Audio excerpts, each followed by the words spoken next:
Hi, Dennis Weiss, Eagle Communications. Welcome to our town. Very special, our town today. My guest is my daughter, Kaileigh. Kaileigh Hubbard, welcome back to Abilene, Kansas, America. Thank you. It's been a while. It's been a while. So it's the day after Thanksgiving. It is. And we had a great time at our house and the larger family house, and Thanksgiving was great.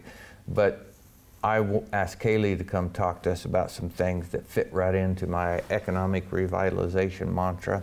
Your title? Community Outreach Director. Of? Twin Sisters Brewing Company. Twin Sisters Brewing Company, which is?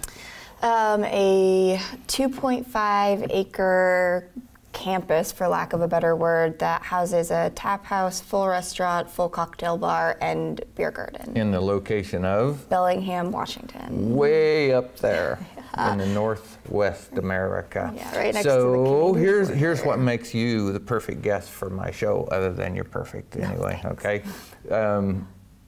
But I don't know of any restaurants that I know of that have a community outreach director. And I think it's so both fun and interesting what your company is doing to reach out to customers and how you do it. So we're going to talk some about that. All right. And because it's Thanksgiving and a time for people to think about being thankful, and then you go, thankful for what? So part of your career has always been horses. Yep. And you, over the years, have found a way to put horses and kids together. Yep. And part of your horses and kids has been something called therapeutic riding, which is to help people. And I want to talk about that because I think we're having some local efforts started up here. That's great to hear. And we have something to say about that. So, how's Bellingham, Washington? Beautiful in every way. We're 360 surrounded by mountains. We have a big mountain range on either side, and then island mountains because we're right on the coast as well, next to the Canadian border. It's pretty awesome. And when the clouds lift and you can see them, which is run rare. outside and cheer. Yeah, we have a name for it. It's called the winter freeze or the Seattle freeze. Yeah, there are children in second grade up there that don't know you're surrounded by mountains. Right? But it really is a beautiful place in the world, and it's a long ways from here, but that's okay. You're doing great things up there. Okay, so let's talk about your restaurant. Brand new. Yep, we are about 110 days old at this point. Okay, yeah. All right. So what is your primary task as a community outreach director? So currently I'm heading up their social media, but more importantly, I am kind of spearheading all their philanthropic giving. So I'm going to be working with nonprofits and putting together donation baskets and getting us involved in volunteer efforts as well, which I'm pretty excited about doing. So when you went out there and the news started coming back and forth, you know, community has always been in your sentences. Yeah, it's true. So as I kind of led in, I guess, is I don't know of any restaurants that have a named person doing that. In fact, I don't know of too many restaurants that are doing that other than by accident, which is working with philanthropic giving, as an example, and outreach into the community. Now here in our town, as you well know, I have my pin on, Dave, so the Community Foundation of Dickinson County, Executive Director, your mother, that organization has a long history of being that anchor in our community, but and they work with businesses. Yep. But I think what you're doing is unique. So you're one of those young somethings. Yeah, to elder millennial, as they call us. Young somethings. Yeah, millennial carries a bad connotation. Doesn't carry a great one, but a young something carries a great one. So we're going to young something you. But your outreach to the community will be different from mine. That's true. So how do you do it? What do you do every day to make sure when you do this, how do you do it? What are you telling people about your business? Well, I think one of the things that makes Bellingham really special is the fact that we do have a lot of community outreach. We would be the exception if we didn't, which is really great. So we have, and to survive, we have to be community-minded and community-oriented. That being said, our owner has lived in the community for the majority of his life and owns another business, and he sees the importance of being involved in the community and having really great conversations and just supporting each other in a really profound kind of way. As for me, struggling. I just want everybody to know that I did not come prepared to be on television. Nobody does. That's the beauty of the program. Nobody gets any preconceived ideas about what I'm going to ask. They might get more than about 36 hours. So, you know, Abilene has a long history. You can go down to the Eisenhower Presidential Library and you're sitting in the middle of the history of the world. You can go to the Seeley Mansion during Christmas season here and see the glory of the 1932 World's Fair with all of their lights, and an industrial heritage where proves that people here have always been engaged in community. But I think we're at a period in our time where it's important to say that it's needed. Absolutely. And what you just said is that your owner, long history of this, and the community itself, just to be competitive, your business has to be good at this. Yeah, exactly. So I'm saying I say this fairly often, but I'm saying it to the camera, which means the businesses and the residents out there in our communities, that this is an economic activity. Reaching out to the public in the way of what you're describing is necessary for us to be competitive as a community. Absolutely. And we sure want to be competitive. We want people to love Abilene and come here. Yep. Yeah, and I think one of the things that I really love about the culture in Bellingham, especially the brew culture, I mean, I think we were the 13th brewery, and we have a couple of other breweries coming up, as well as cideries. So it's a really competitive culture, but in a really healthy way. You know, everybody tries to lift each other up and be incredibly supportive of each other, and so instead of finding ways to like undermine or we do a lot of collaboration. So just within the brew community itself, there's just a lot of community and collaborations and generosity within that. So it's just a really great culture specifically to be involved in. Rising tide lifts all boats. Yeah, right? Absolutely. Okay, rising tide lifts all boats. A submarine with torpedoes sinks all ships. Yeah. So that's not the other half that we never hear, right? So the reality of it is all businesses need a certain point of view that says we're in this together. Yeah, yeah, yeah. And our Bellingham is about 80,000 people. There's really no space to try to take down everybody under you or be the top dog. There's space for everybody. There's enough room for us all. Well, that's a healthy view of a competitive marketplace, I think. Your opinion, it seems mine, to be right? Working, right? Yeah. Seems to be working. Yeah. But I think if one simply does what they're good at and does it well and treats people respectfully, we call them customers in business, but it's treating people respectively, including your employees, all right? They're your customers too. You treat those two groups of people well. If there's a demand for your product, you're going to get your fair share. It's true. So, you know, part of a worldview is your fair share should be enough, right? That's part of my worldview. I mean, yeah. Yeah. We don't need it all. Just we need don't. A fair share. We don't. But also, being willing to give people some of your share if they don't have enough. That's part of your fair share, isn't it? I guess. Yeah. Okay. So, 80,000 people in as far northwest in the continental United States as you can get without a passport. It's true. Doing well, Bellingham, Washington, doing well, that region of the country. The outdoor, I've seen lots of pictures of you and Chad out on the mountain trails and the streams, and most of them with a raincoat on, I emphasize. But we know here in the Midwest that the outdoor interests of young people is probably the dominant driver of economic activity in America. Yeah, and that's, I just feel like I'm crushing on Bellingham, Washington, but that's one of the reasons that I think we were so enticed by the Pacific Northwest is year-round activities. I mean, you can go up and ski in the mountains and then come home and take a sunset sail on the ocean and everything in between. So there's all year-round hiking and mountain biking, and we have just a really great outdoor community of support out there, which is really fantastic. The people who work for your company, what's the age brackets? What's the majority of people? I would say the majority of people are people in their 20s, but we really have everything from 18 to 50, 60. We hire. Stops at 60? You hear that, Dave? I mean, I've never asked anybody. I can't even get a job in Bellingham, Washington. No, but we do. I mean, we have a really wide variety of people. We have 106 employees on our payroll. Okay. So we're not a small operation by any means. But nobody over 60. I mean, I'll start polling. I'll get back to you on that. I'll let you know if I'm fired when I ask. I'll use this as my job interview. You can go back and say he's older than we normally hire, but we might be useful.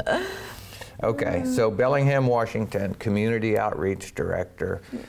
Talk about some of the organizations you may be placing the gift baskets or the donation thing. Who are some of the people by name you work with? United Way has to be one because they're everywhere. But we actually have almost an oversaturation of nonprofits in Bellingham. There is no shortage of local nonprofits.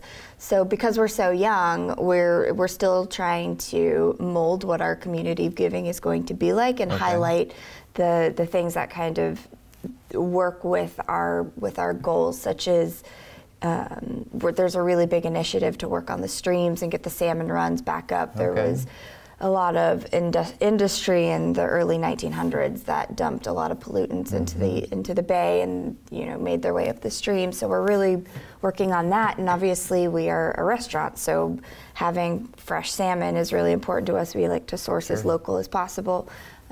So just focusing on some local initiatives that really tie into the restaurant scene.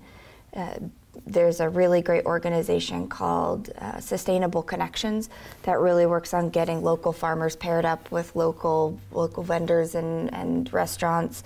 They have really great initiatives that work with green buildings.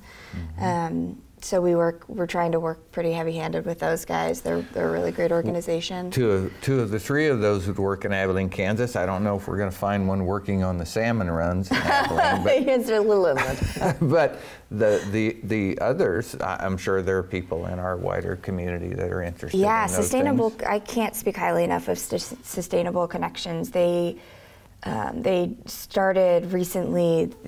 If you are a caterer or a restaurant who has excess banquet food after a banquet, you can call them and they'll come pick it up and they'll bring it out to the community, elderly who can't get out, or the homeless community. We have a pretty large homeless community where we live, so food efforts are pretty strong on their radar.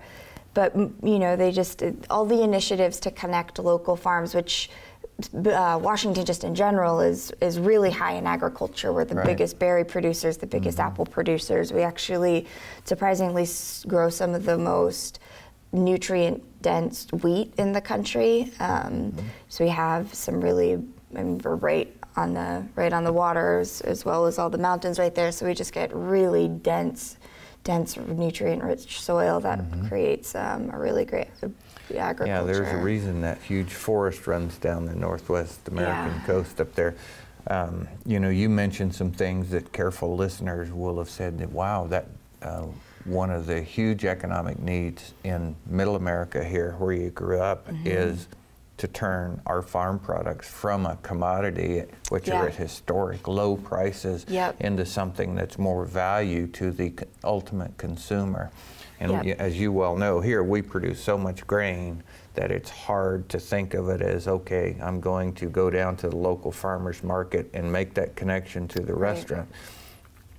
But I believe that can happen just as the way it did in Bellingham, Washington. And there are pockets around Kansas of people who are giving that a sincere try.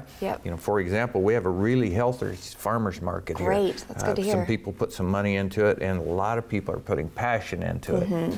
And that creates a success story.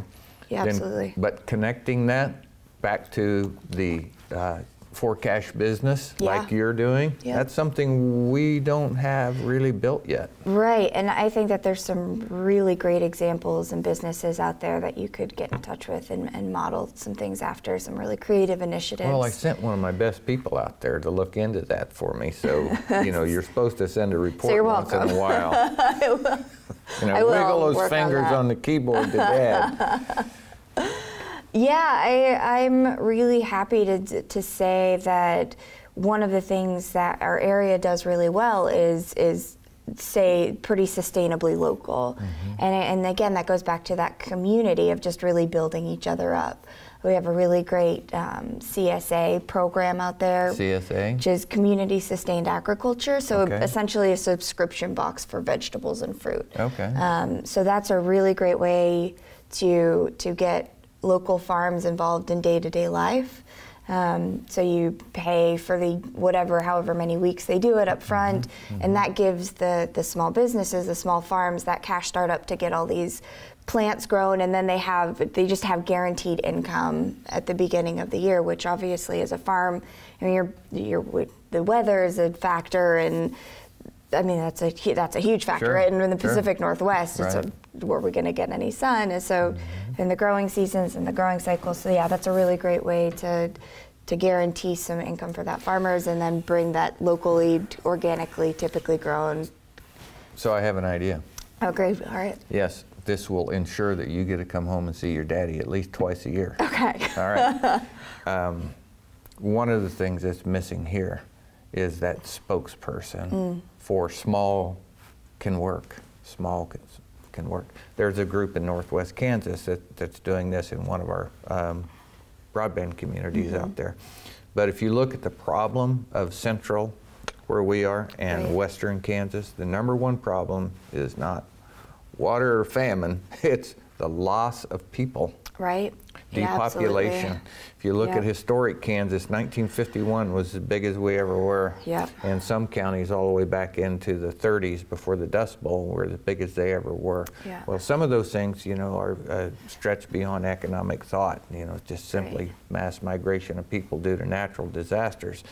But there has to be a plan to come back. And